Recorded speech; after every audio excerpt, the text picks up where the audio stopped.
తరచూ వివాదాలతో వార్తల్లో నిలుస్తూ ఉంటారు. క్రియేటివిటీ పేరుతో రకరకాల వీడియోలు, రీల్స్ చేస్తూ చిక్కుల్లో పడుతున్నారు. సోషల్ మీడియాలో పాపులర్ అయ్యేందుకు పిచ్చి పిచ్చి పనులు చేస్తున్నారు. చాలా కష్టపడి తెచ్చుకున్న క్రేజ్ను తప్పుగా వాడుకొని చాలా మంది కనుమరుగైపోయారు. అయితే తాజాగా వార్తల్లోకెక్కిన ప్రముఖ యూట్యూబర్ ప్రసాద్ బెహ్రా ఇన్ని రోజులు యూట్యూబ్ షార్ట్ ఫిలిమ్స్ లో తెగ కనిపించేవాడు. ఎన్నో మోటివేషనల్ డైలాగ్స్ చెప్తూ ఉండేవాడు. షార్ట్ ఫిలిమ్స్ కూడా బాగానే సక్సెస్ అయ్యాయి. కమిటీ కుర్రోళ్లు అంటూ సిల్వర్ స్క్రీన్ మీద అద్భుతమైన క్రేజ్ ను దక్కించుకున్నాడు. కానీ తోటి నటితో అసభ్యకరంగా ప్రవర్తించడంతో జైలు పాలయ్యాడు.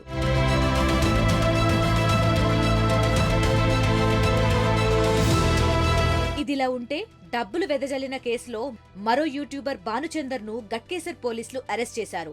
గట్కేసర్ పోలీస్ స్టేషన్ పరిధి ఔటర్ రింగ్ రోడ్డుపై మనీ హంట్ ఛాలెంజ్ పేరుతో డబ్బులు వెదజల్లి న్యూసెన్స్ క్రియేట్ చేశాడు. ORR ఎగ్జిట్ 9 వద్ద డబ్బులు పడేస్తున్నానని, అవసరమైన వాళ్లు తీసుకోవచ్చని పేర్కొంటూ ఓ వీడియో చేసి సోషల్ మీడియాలో పోస్ట్ చేశాడు. ఈ వీడియో వైరల్ గా మారి పోలీసులకు చేరింది. దీంతో కేసు నమోదు చేసిన పోలీసులు భానుచందర్ ను అరెస్ట్ చేశారు. గతంలో కూడా మహాదేవ్ అనే యూట్యూబర్ రద్దీగా ఉండే KPHPలో డబ్బులను పైకి విసిరేస్తూ వీడియోలు తీసి ఇన్స్టాగ్రామ్ లో పోస్ట్ చేశాడు. దీనిపై సీరియస్ అయిన పోలీసులు మహాదేవ్ పై KPHP పోలీస్ స్టేషన్ లో కేసు నమోదు చేసి అరెస్ట్ చేశారు.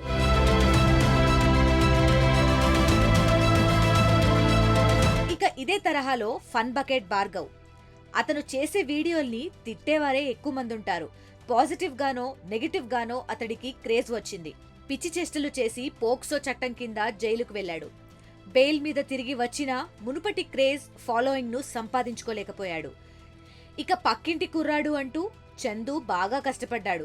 అతని టాలెంట్, కష్టానికి లక్ కూడా బాగా కలిసొచ్చింది. సోషల్ మీడియాలో ఓ స్టార్ గా మారాడు.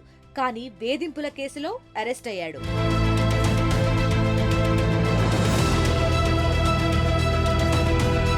ఇక షణ్ముఖ్.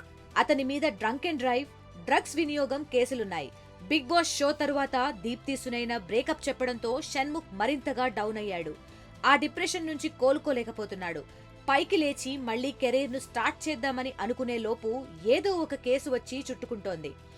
ఇక ఇప్పుడు మెల్లిగా లీలా వినోదం అంటూ కెరియర్ అయితే స్టార్ట్ చేశాడు. కానీ ఒకప్పుడున్నంత ఫాలోయింగ్ ఇప్పుడైతే లేదు.